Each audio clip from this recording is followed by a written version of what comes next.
Et bonjour à toutes et à tous, on se retrouve sur le Mac Doctor Who. Et donc aujourd'hui on va continuer avec Clara Ozzy Oswald, donc c'est la partie 3. Et donc je vous invite à regarder les deux premières parties pour mieux assimiler ce à quoi je vais vous parler maintenant. Quelques temps plus tard, alors qu'elle était à la maison avec Angie et Artie, Clara a reçu une lettre de Vastra contenant un somnifère qui l'a emmené dans une conférence téléphonique. Là, elle a appris que le meurtrier Clarence de Marco avait dit: le docteur a un secret, vous savez. Il y en a un qui l'emportera dans la tombe. Et il est découvert.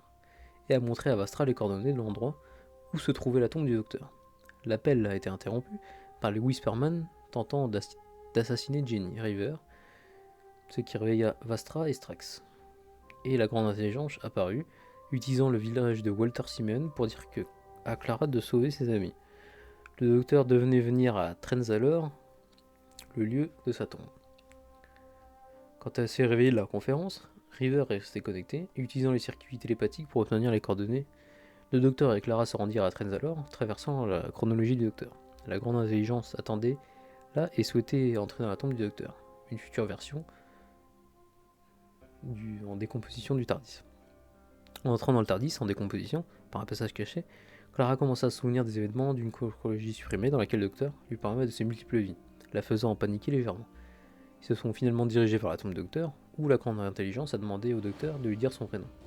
Quand il a refusé, River l'a prononcé et la porte s'est ouverte. À l'intérieur de la tombe, l'intelligence est entrée dans la chronologie du docteur, réécrivant son histoire, transformant toutes ses victoires en défaites.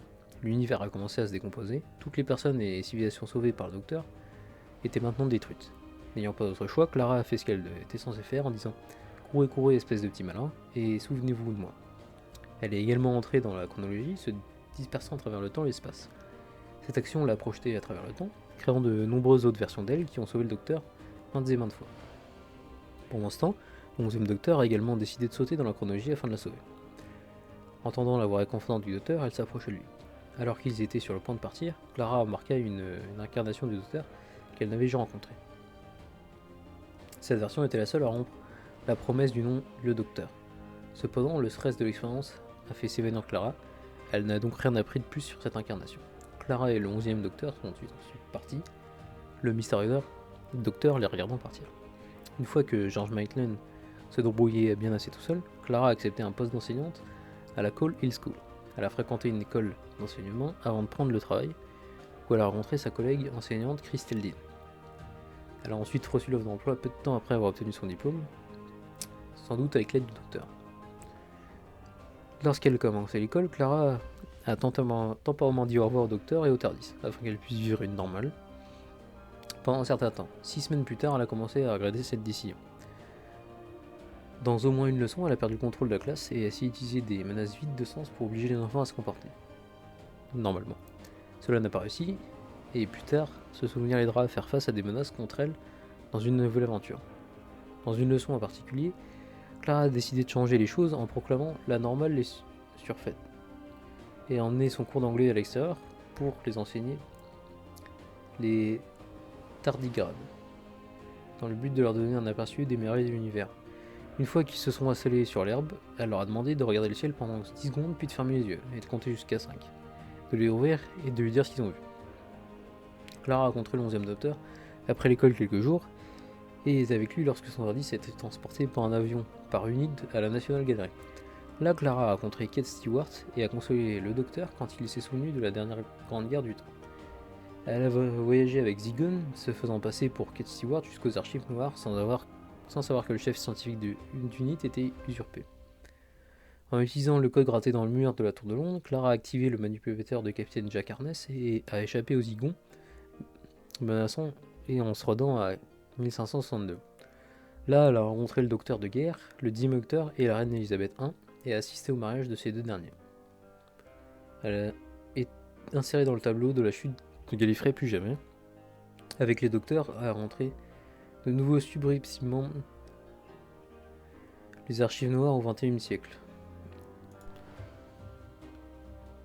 Lorsque le docteur de guerre est parti pour son temps pour activer le moment, Clara a dit aux deux autres docteurs, restant qu'elle pouvait voir dans ses yeux que la fin de la guerre du temps était encore dans le futur de l'incarnation précédente. Elle a traversé l'écluse temporelle avec les docteurs Il les a suppliés de reconsidérer leur décision de provoquer le génocide ensemble. Ils ont pris ce conseil à cœur.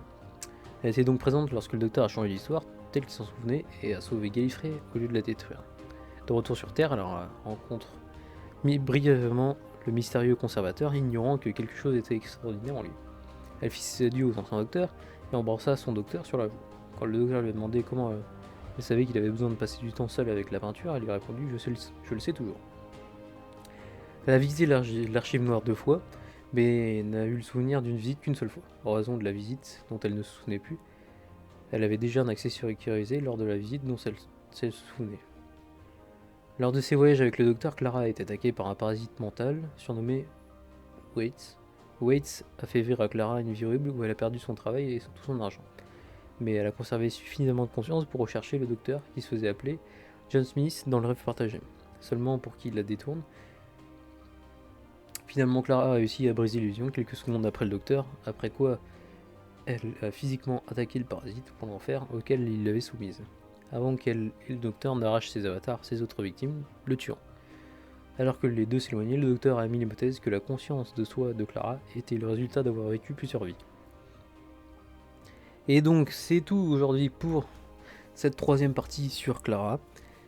Donc n'hésitez pas à mettre un petit like et un petit commentaire, et la 4e partie va bientôt arriver.